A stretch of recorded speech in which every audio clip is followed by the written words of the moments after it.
I'm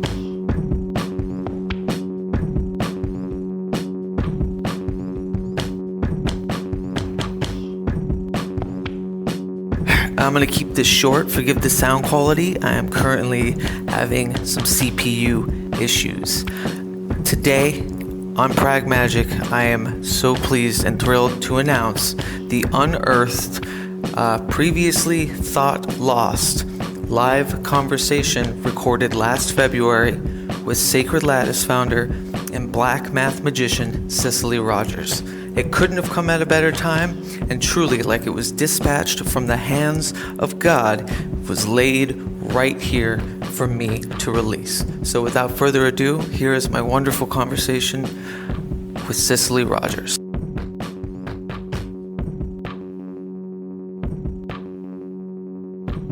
Checks. Yeah? I want to check. We're going to do this for... Like rice checks, corn Is it checks. Oh, good. The whole time. Good. I heard it shuts off after about 12 minutes, 15 tops. So, I don't know. Well, welcome, everybody. Hi. On this snowy fucking day in yeah. Portland. It was I'm very here pretty. with Cicely Rogers Hey, y'all. from Sacred Lettuce. Get it? It's Sacred Lattice. I was being a dick. Cicely, we just met tonight. We did. We've been talking, and I know you through Bran, who's also going to be a guest tonight. Bran. I'm reading through this Sacred Lattice website. I wanted to read something to the audience to kind of give them an idea Okay.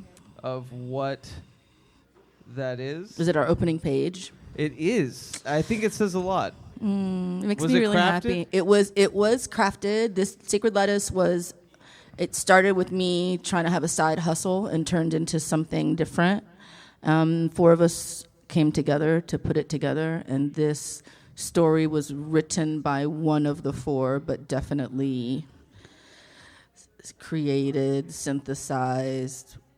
The things that person pulled from came from all of us. So it's definitely, it's a joint. Yeah, it's a super joint thing. As far as the manifesto goes, and there is another manifesto which I'll touch on later, but to begin, in a time when oil robbed from the ground was valued more than the blood robbed from black and native bodies, in a place where the labor of colonized people was used to desecrate our impossibly beautiful, amazingly complex earth by those who see the world's subjugation as its proper role, in a time when spirits and bodies were connected by the thinnest strands and the order of the day was assimilate or die, a sacred lattice was born, a honeycomb of hope, sparks of electric light in the dark, a micro shift, a changing tide of pathways back to the earth.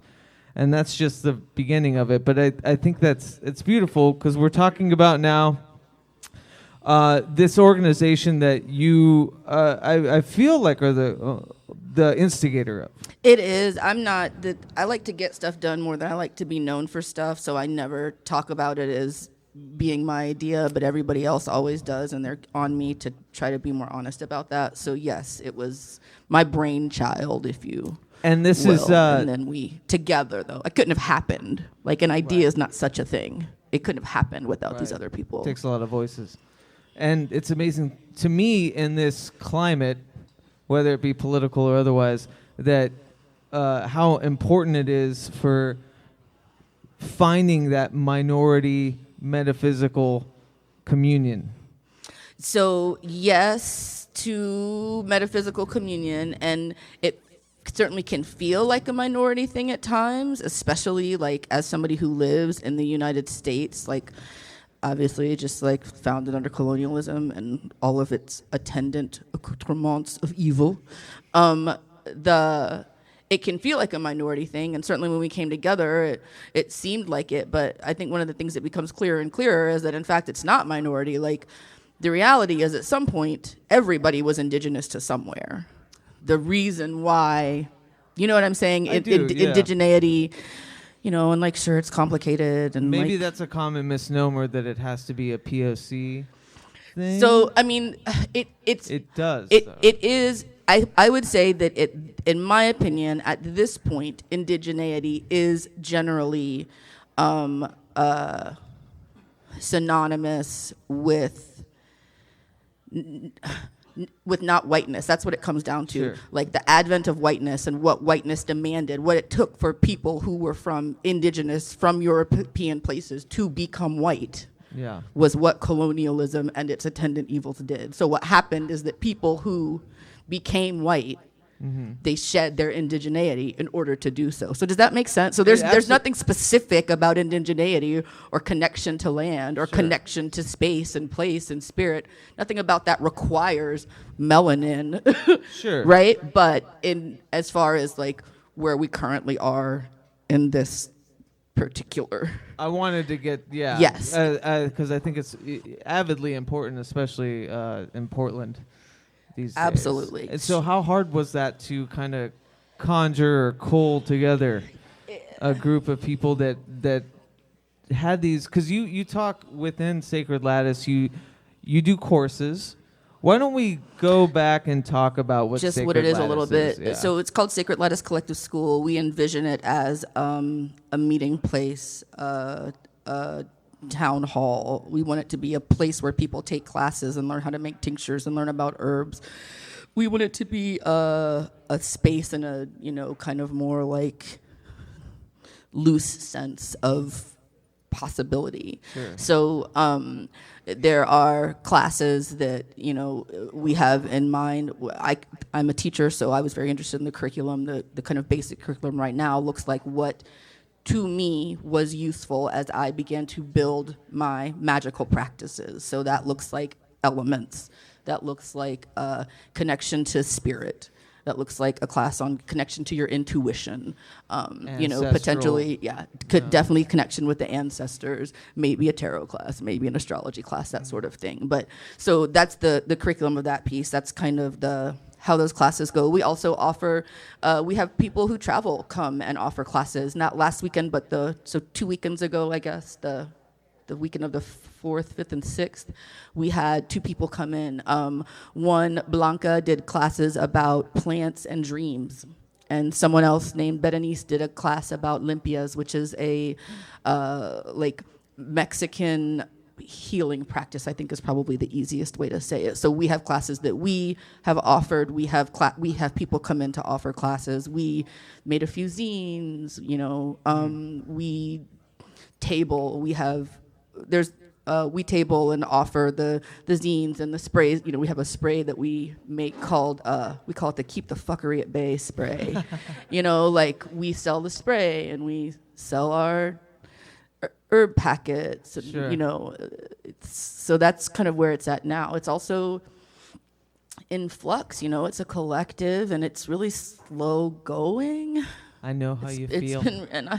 I'm not used to that kind of thing. I'm just like a pretty type A, pretty perfectionistic math teacher person who's used to just like saying something and then making it happen. So it was not difficult to find each other. It has been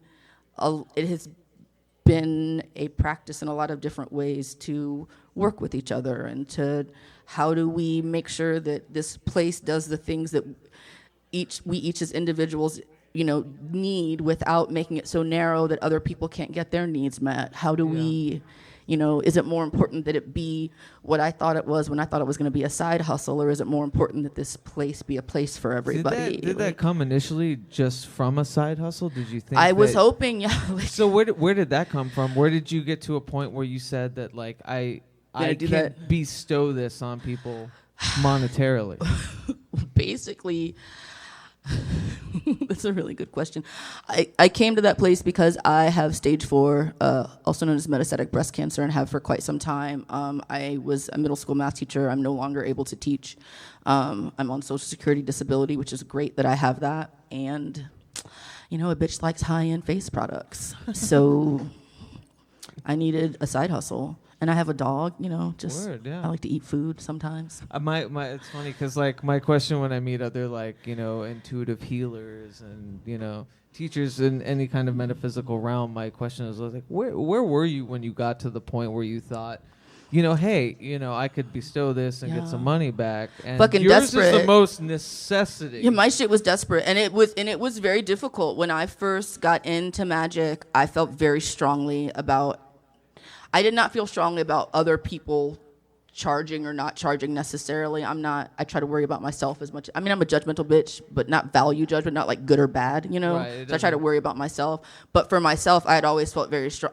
I remember from the beginning saying to myself, I just can't imagine a situation in which I would feel like I needed to charge for magic. I'd said that phrase over and over and over, and I hadn't imagined it until I needed a side hustle. I just did not. I couldn't physically do the things that I used to do. I read that all the time, and it's like, why don't we pay our teachers enough? Like, honestly, you're a teacher in the public school system. Sure. And like that's a common thread. Like, why wouldn't if the knowledge is free, why wouldn't we give something back to the proprietors of it? Totally. And I really lucked out. Like, I'm not. I wanted a side hustle really for expensive face stuff and like luxuries. Do you know what I mean? I like love it. It's not. I'm not like, if I didn't have this hustle, I wouldn't be able to pay my bills. I would be able to eat. I wouldn't be able to eat as well or as nicely.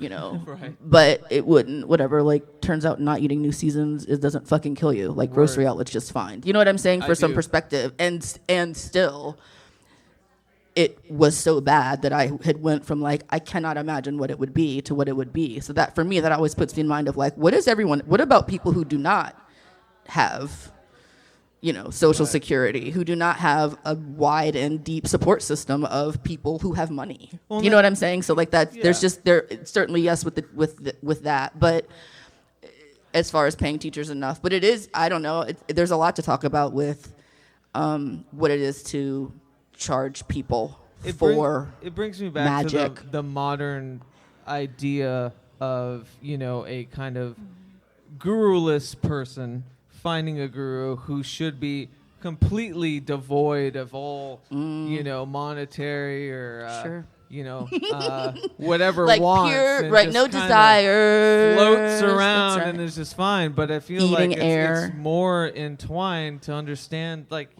just your little passions about the little sweets of life, And, like, whatever, like, we're all in capitalism. Word. Ain't no way out till you die. Yeah. So... Yeah, thanks, communism. And Obama.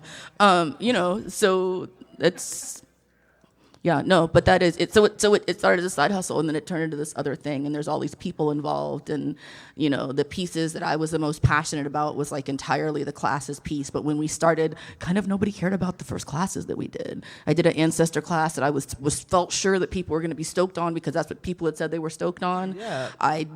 I'm a super nerd, so I am a cautious sort. I'm not a jump in before I do research, so I was very careful about making sure that I listened to what everybody said they wanted, and then created a curriculum that was exactly that.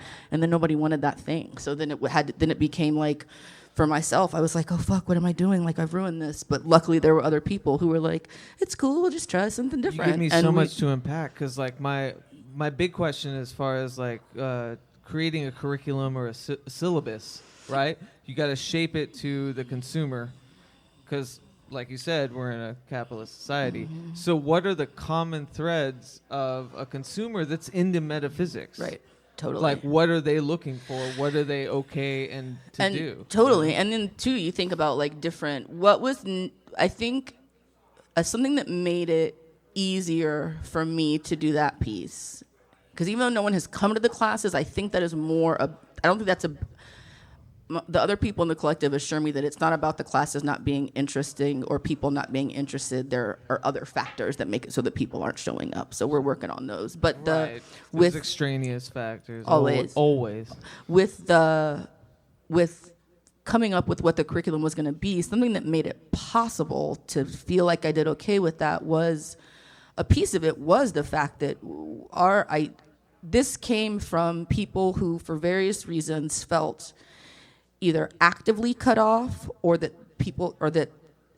an attempt had been made to cut them off from their ancestral ways of knowing, and that also they saw people who profited from the cutting off of us from our ancestral ways, actively profiting from that, and also spouting bullshit.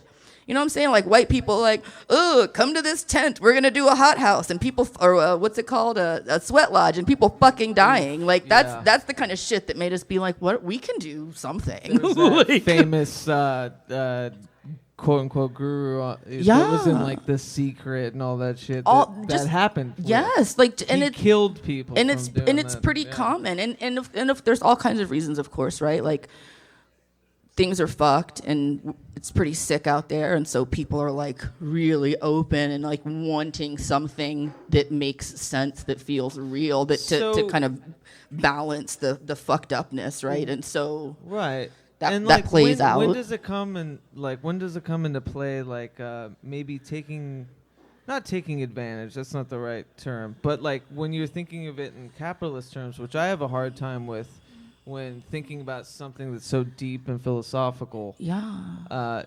metaphysical and so necessary for everybody. Like that's what I mean. Like where do you? Like when does it come in that like I've found a facet where I can bridge the two? Got ya. You know? I think for me and for us, it came from the sense that we saw people wanting to connect in this way but not knowing where to start. Right. And I just have I'm a math person and a linguist. I think about things in terms of features and what they do. Right. So that's really how I don't get into that. You know, sure. I don't have any interest, and I didn't have any interest in, as a school, we don't have any interest in like saying what you should believe or how you should practice, or what areas of belief you need to have, what pantheons you need to work with, what things you need to be initiated in, what things you need to leave behind, like how you should connect, how you should conceptualize whatever cosmology that you might decide you want to come up with or connect to. Like I personally, I have no interest in that, partly because of what we were talking about earlier. I'm not an initiate of anything. A lot of this came, I have a friend who's like, mystic is the word for people who are like you just listen deeply and then you do what feels right. And even hearing that makes my stomach hurt. Like, oh, too. Never call me a mystic ever again. And she always teases me. She's like, it's just what you are. But whatever. Like, you know, that's how I came to it. I'm not an initiate. I'm not a hereditary witch. You know what I mean? It just. In my late 20s, I got into it, and it was a hero's journey. I got moved to do all this stuff, and so between that and the way that my brain works, it made sense to be like, well, here are some threads that I see. Being able to be in your body and to live in your body, and if you can't live in it all the time, to at least connect to it. Because when I started this journey, I didn't live in my body. I lived in my head, and my body was something that I dragged around to do stuff with. I feel like that's like the biggest dichotomy between this journey, whichever way you take it, is that you have people that are very ceremonial, mathematical, logical, and you have people that are, you know, shooting from the hip, very, very heart-oriented, very, you know, almost an extreme dichotomy of that. And for you, what I want to talk about as a math teacher, as a logician, you know, as a your title is on Sacred Lattice, a black math magician, which I think is the baddest fucking title. It's like I'm terrible at names. That's like the best name I've ever come up with. It's the coolest. I don't name everything else I name is like descriptive. So for months, Sacred Lattice was called POC PDX Witch School in everything I did for months because I have no imagination. Black math magician, I like shot my load all at once, and that was. Never again. But it's good, right? I did good. Like, it was worth it. He spirited you. Definitely. But yeah, what I was gonna say was you having the foresight as a logician, like coming from a background of very technical, logical thinking. Like, how did you stumble in onto this and thinking, holy shit, like, you know, math is just one part. Maybe that's just a human part of recognizing patterns and ideas. There's something behind it. Where did that come from? I think my father's Muslim and my mother's Baptist, and I was raised in the Bible Belt, and I was not indoctrinated with religion. Always interested in It was around. It was around, Yeah. but I just was interested in it. But I've always been, I didn't buy it. Like it just wasn't for me. The things that was on offer not that I didn't see why anybody wanted it, but for me, I was too much of a feminist. I hated colonialism too much. Right. It didn't really work. And then until I was 27, I was basically like agnostic. Only reason I didn't call myself atheist was because I mean, the world's so fucking big. Who could know? Right. Like I remember I read in Ursula K. Le Guin's The Compass Rose, R.I.P. right? You know, yeah, R.I.P. for sure. There's a story where people who think that they're scientists turn out, spoilers coming up, that that's not so much. They think that they're scientists on an island, but actually they're the dream of some masturbating 17-year-old boy is what ends up happening in this story and shit. Like I read a lot of science fiction and fantasy fair. It really affected me. So I had a sense of like how potentially big things were, and I was always concerned with questions of like what it is to know. How do we know that we know? How do we know what we know? What we know? Totally. Yeah. And definitely always saw patterns. Kind of driven by it. I was telling Keith before, I'm not especially creative. I'm very linear, very deeply kind of rigid and nerdy. And for most of my life, I wanted to like be caught up in this ecstasy of religion. I wanted that, and it just never. There's a romance. Yeah, I would see it. I remember being like, maybe if I was Catholic, or maybe if I had been raised Jewish, like maybe it's just this kind of. There's something that I would see it. I would see it in church. I'm from the South, and we're black, so we go to church even if I didn't have to believe it. And like Judaism too, that's like more communal, like more than anything. Sure. You know, and the spirit, and I would see it, and I could see that was real. There was no question whether or not that piece was real. Certainly, these people are having an ecstatic experience. There's no question about that. Right. Certainly, and like all these people are having the same thing happen. Who the fuck am I to say they're not having it happen? But it just never touched me. It just never touched me. And then I came out here, and a friend took me to a reclaiming Samhain. It must have been 2006. That was the year I moved here. And it's fucking cold outside, and I'd never really been this kind of cold. And I'm like walking around at I think it's a Peninsula Park, and they're trancing, and there's fires.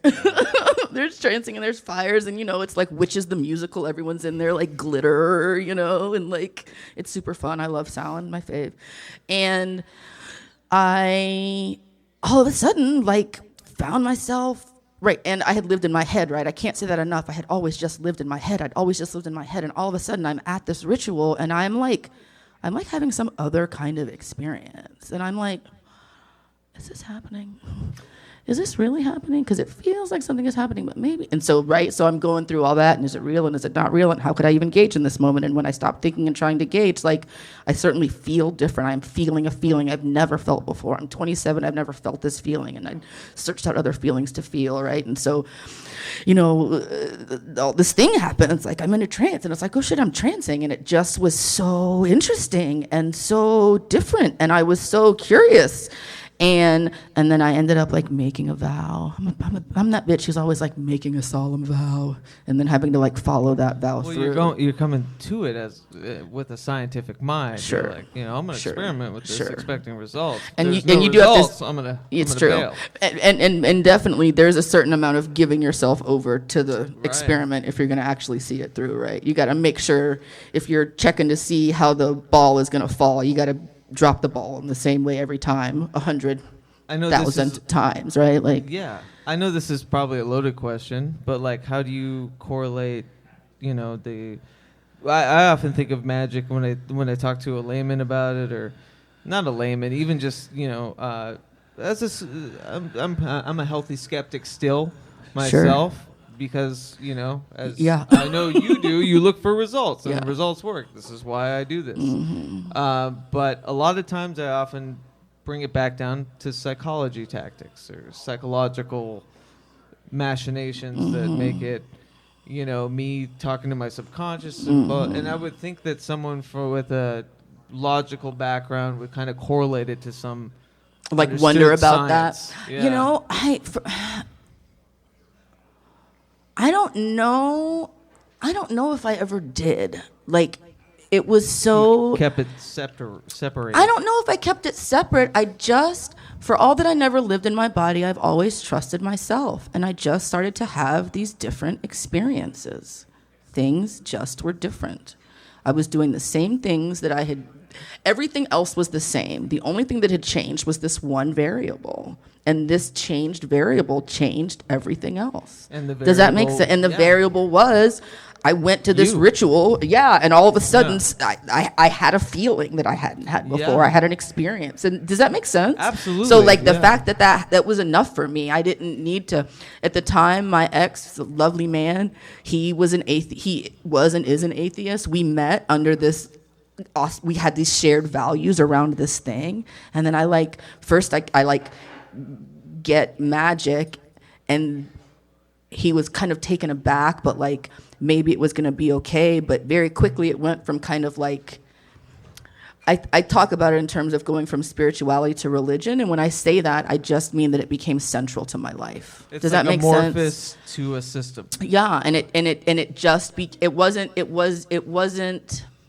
just became central to my life. It became an anchor. It became a well, it became a hearth, it just became this thing that was, my life began to be built around. And when that shift happened, it got kind of weird between us because he was like, I just feel like I don't know who you are. Like, I thought we had the same values. Like, I thought the scientific method was what we were here for. Right. And you are having this experience and I couldn't share it. Like, I was telling him, well, I'm experiencing these things. Yeah. The whole point of it is to be obliterated. I mean, from some people, and that's where different people. Yes, for me, I hear you, but not for everybody, right? Like, but it just was like it was difficult. I'd hit a point where I could say words, but it wasn't sufficient. I couldn't quantify it. I could not show to another person my evidence that I had experienced, my empirical evidence. It couldn't be shared. It wasn't a usable language. Totally. Yeah. And it ended up being fine. Like, we had one pretty bad, like, yelling. We arguing people, pretty bad yelling match about it. And then he's like, okay, I'm going to wait it out. And pretty quickly he realized I was so much happier. Like, once I got into it, once I decided, okay, I'm going to learn, I'm a nerd. So I got a bunch of books and I read a bunch of books and I set aside a part in the place in the house for an altar. And I agonized over whether or not I was being respectful enough or not respectful enough, or if I was going to be messing with powers beyond my ken to my detriment. You know what I mean? Like, I did all that, but I was like, fuck it, I'm just going to keep with it. I'm going to trust myself. I'm going to try to trust my ancestors, because the ancestors had always been, that was a piece that piece wasn't new. Ancestor reverence, ancestor worship, ancestor respect. That's just what we do. And when I say we, I mean both black people and people who are not black, who are not white. Like, their whiteness, a huge piece of whiteness requires the throwing away of ancestors. That change that people made when they accepted colonialism and accepted the choice to be white. That's the word is susto that I learned from Brandon, from my friend Letty. It's like a shock, like a soul loss. There's a severing that happens there. Well, for all the terrible things that colonialism and its attendant accoutrements of evil have wrought, the breaking us from our ancestors is fucking possible. So that piece, I already had that piece and I trusted that piece. So I had that piece. I was having these experiences. I trusted myself about these experiences, even if I couldn't share them. And I was curious. And so does that make sense? So I just kind of kept following those things to see where are they going to take me. And it brings me back to this part in the manifesto that's on Sacred Lattice, which I love. It's one of the bullet points in it is, we envision a movement that supports individualism.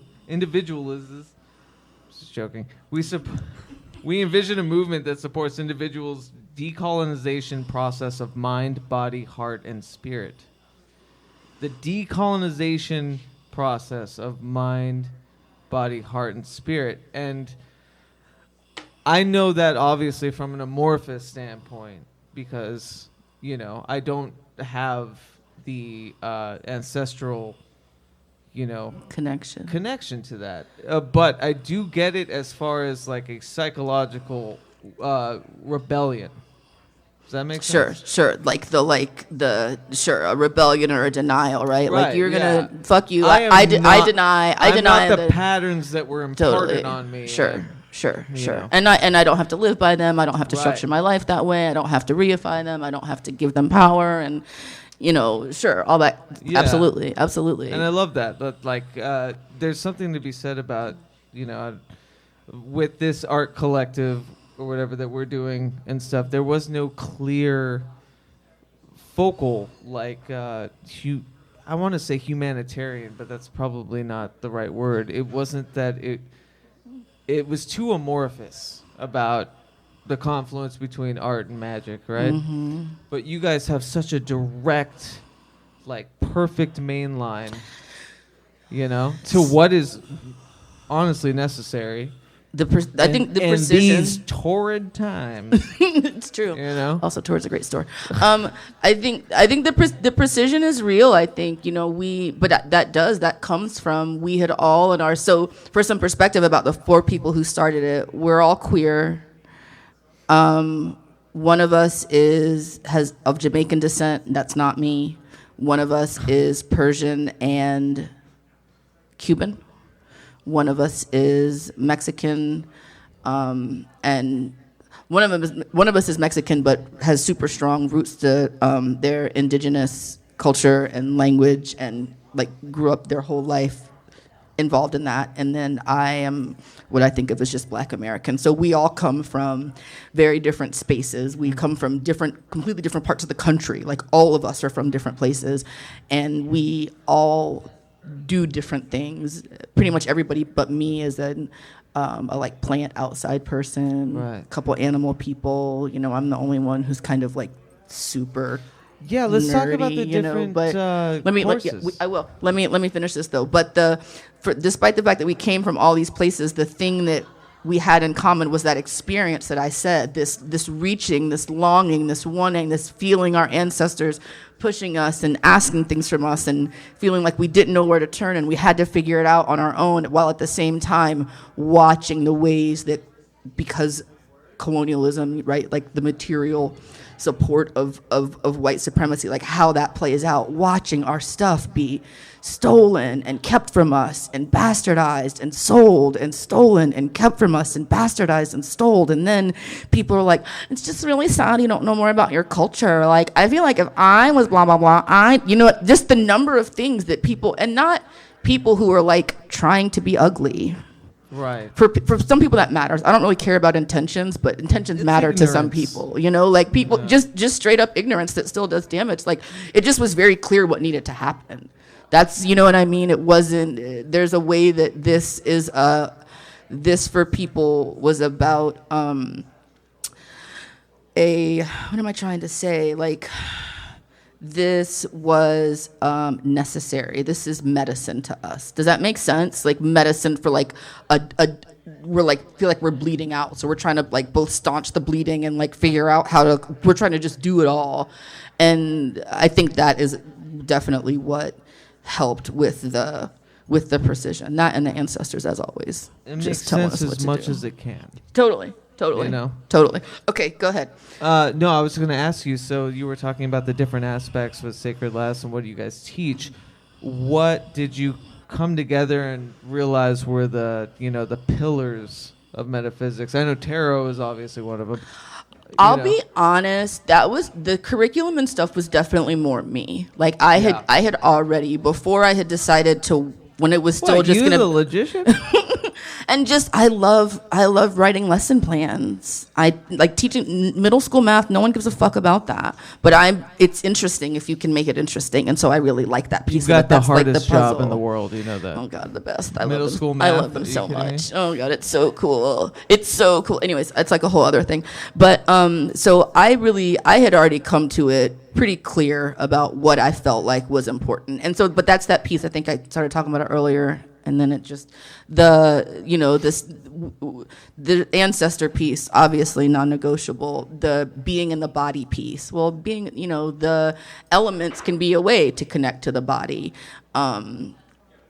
The spirit versus intuition piece. I think for me, that was about the fact that like, listening to your intuition is just generally a good idea, and I think that generally, certainly people who experience any kind of institutional oppression, even one single kind, let alone multiple kinds, we are taught over and over and over not to trust ourselves, not to trust what we think, not to trust what we experience, and instead to like take all of our trust and everything that we know and to put it in something outside of us that is every day trying to kill us, right? Like that is what it is to experience institutional oppression. And so, oh gosh, I just lost it. Fuck, hold on. Oh, we're hanging. Okay, right. So the intuition piece was really important for that reason. Like you got to build up your intuition. You gotta know who's in there, what's in there. You got to trust yourself if you're gonna be working with powers beyond your ken, right? Because even if it can go bad, I've lucked out. I haven't had anything go too bad, but I've heard horror stories from people about, how not being connected and prepared enough to themselves and their desires and what they wanted and what they needed led to setting things in motion that did not do the thing they wanted it to do, or did the thing that they wanted it to do in a way that was, damaging. Does that make sense? It does, yeah. So that's where real simple in that sense. Really simple. I've always thought, and I'm a bitch. I'm scared. I'm very careful about what I want to do. I'm super precise. So that's where the intuition piece came, and then for the class, the connecting to spirit, personally for me, that is one that I felt like should be separate from elements, because there are people who are pagans who do not have a deity, right? Like there's nothing about a connection to the earth that requires a need for a god of any sort. So I agree. I wanted there to be the chance for that, because that matters to people. People have connections with various shiny ones or deities or angels, or there's all kinds of things that people call them. And I wanted there to be space for that, but I did not want everybody to have to do that if they weren't interested, right? Yeah. Like nothing about paganism requires that. So elements was about getting in the body and also connecting to the earth. I guess that's the other piece. To me, when people ask me what magic is, I think that this quote comes from someone named Dion Fortune. I will say I'm not especially well read about like metaphysical theory and stuff. That's just not I know how. So if I get something wrong, know that up front it could happen. But this idea of magic as the changing of consciousness at will.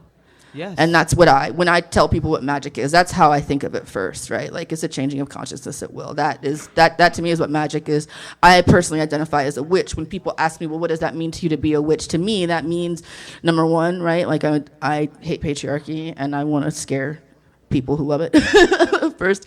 But also, to me, being a witch is about the fact that I work my will upon the world. It's not just that I have a will, but that I feel like it's totally fucking fine for me to make this world or these worlds that I inhabit. I want to be a change agent. Does that make sense? Yeah. Whether in magic and not, a change agent. I like it. Whether in magic or not in magic. That's why I went into middle school math teaching. So like that is where that sense of the witch piece comes from. Like so I think of myself as a pagan because I connect what goes on with the earth to cycles of the earth and things about that. I feel connected to that as somebody who lives and is connected to this earth, right? Like I believe in relationship in that way. I don't think it's possible to be on this earth, at least on the world spinning around this sun, this world. It is like separation isn't possible. Everything is literally always in relationship with something else. It's impossible. Back to that hermetic as above, so below. Oh, sure. There you go. Yeah. So there's that piece. So that's the pagan piece. The magic piece is the changing of consciousness at will. The witch piece is I'm gonna work my will upon the world. And so, I went into it knowing that those were the things that I wanted to prepare. Those are the things that I believe. And so then I just began to look at, because there's other stuff, right? Like I know people who practice Lukumi. There are people who practice Santeria in this. And those are just the like African diasporic religions. There's so many other pantheons and things that people practice, So I just wanted to, I don't know, I guess it's just my like categorizing brain. I looked at the things that people do. People make various sorts of art to connect. People sing and dance, which is a kind of art to connect. You got to be in your body. You got to know something about the world. You know, I'm a terrible gardener, but I like to watch what happens, right? There's a certain amount of observation that is required if you're going to be involved in metaphysical and magic things, Makes right? perfect sense to me as the black math magician, as a school teacher, that you would write the syllabus for how this would all come. Yeah, that's just people. it. And it's also, I mean, I'm the number of curriculums that I am like having going on at any time. Sure. I just think about it a lot, you know. But again, that piece, it's so. There's lots of different ways that people of color feel like either magic isn't for them or isn't allowed them, or if they get in, it's not going to. There's just all kinds of shit around it.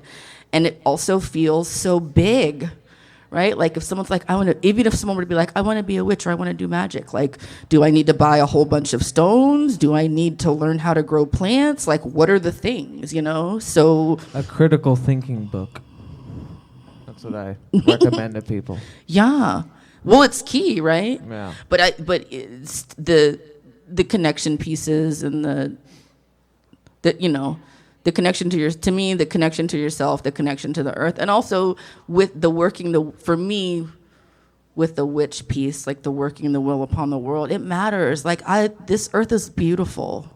I mean, there's all kinds of fucked up shit that happens that, like, you know, our capacity for chaos and devilment and, you know, foolishness and wildness is like huge, but that's not the only thing our capacity for is huge. You know what I'm saying? I just, you know, I don't micro and macro. Yeah, and I'm not content to.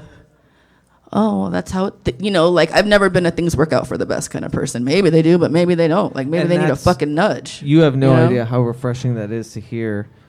In Portland? Well, no. Well, sure, yeah, I'm macro, but in the micro sense, like for somebody being from a logistical mind to divvy magical practice into that and be like, I don't want to fuck with, you know, the weight of the world in that sense. Mm-hmm. I want to do it as much as I can in all senses. So, Cicely, thank you so much. Thank you. I hope I answered your questions. Oh, we'll talk more. Oh, great. Because, no. Thanks, y'all. You haven't. Oh, sorry. No. Then that's the whole point. Is more like, talking. Raise more questions. No, but give us what's on the horizon.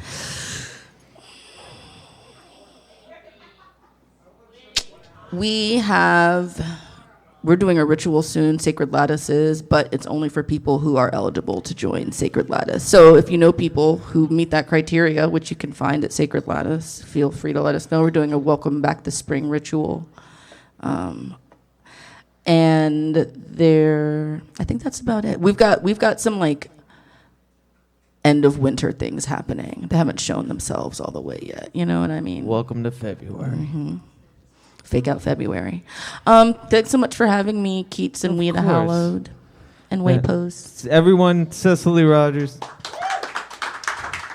SacredLattice.com, the tarot blog, which we didn't get into. Oh, right. The tarot blog is Blacklight Tarot. I do tarot readings, too, so y'all can find me, and rune readings. And I'm pretty good to talk to.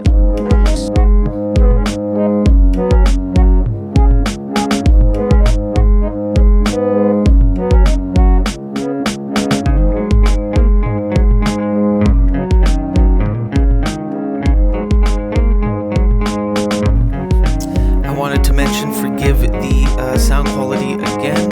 I'm having some CPU problems. If you'd like to support the show outside of a like, a review, or all the other social media whatevers, you can do a one-time PayPal donation at that email address is Pragmagick, Pragmagick @gmail.com, or there's tons of reward tiers if you were to subscribe to our Patreon. And that Patreon is patreon.com